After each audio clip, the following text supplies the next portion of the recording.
What's poppin', everybody? Tara Lynch here with the next big thing, the video cast sharing all things infotainment. It's been a minute. We have a new studio, but we are back and better than ever. Here's what we have on tap for you this week. Russian rockets continue to rain down over Ukraine as President Biden pledges more aid. The winter weather blanketing the East Coast and the South, how that could affect farmers there. Plus, 2 years later, and COVID-19 restrictions are lifting across the country. And what bans are saying no to streaming in Russia and Belarus, what to keep an eye on for in the NCAA tournament, and some St. Patrick's Day fun facts. You know what to do, let's jump right in.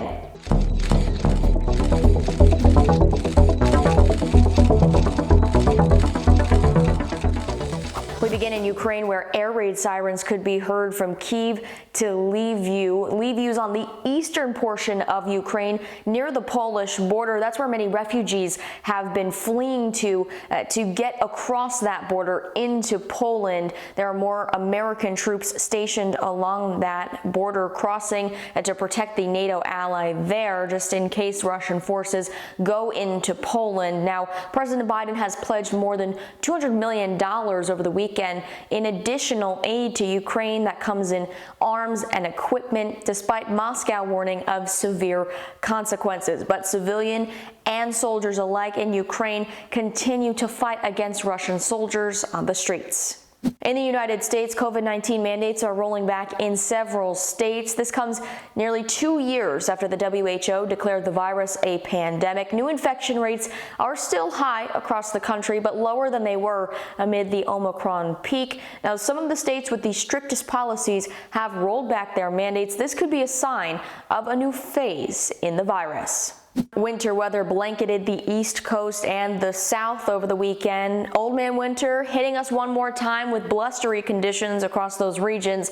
Now, even in the southern states, those cold and very windy conditions could disrupt crop growth there. But let me tell you, I was outside for part of this winter system that moved through, and it was very, very cold, very dangerous conditions out there.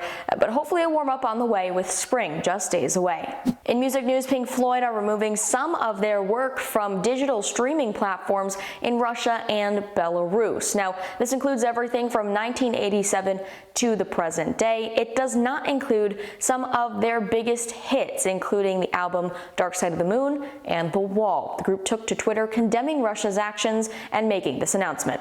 When you think about March, you're probably thinking about spring, St. Patrick's Day, and those chamois shakes down at Mickey D's. Oh wait, that last part is, it's just me. I need to get another chamois shake before St. Patrick's Day. But also in March, March Madness. So get your brackets out. Selection Sunday is behind us now, and we have our first games coming this week of the tournament. So the first tournament actually held back in 1939. That's the first time D1 men's ball competed against each other in this tournament style format, and it has occurred every year since, except for 2020, which was canceled due to COVID-19. Now we got to go back to those shamrock shakes, because it is St. Patrick's Day week. Some of you might know I was a competitive Irish dancer for 16 years, so it's one of my favorite holidays, and I got to hit you with some fun facts about it. So number one, the first St. Patrick's Day parade was actually held right here in the U.S., down in St. Augustine, Florida, 1601. That's how long people have been celebrating the holiday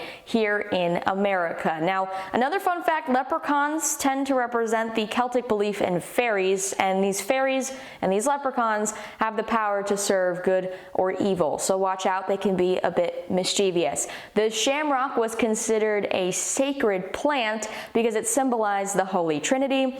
And of course, corned beef and cabbage. That is also a creation that happened right here in the United States. When Irish immigrants came over, corned beef was a lot cheaper to buy than the preferred ham and cabbage combo, so corned beef and cabbage was then born. But no matter how you celebrate, everybody is Irish on St. Patrick's Day, and if you're in the Buffalo area, I'll see you at the St. Patrick's Day parade next Sunday with some of my News 4 colleagues, so we hope to see you there and hope you have a happy St. Patrick's Day.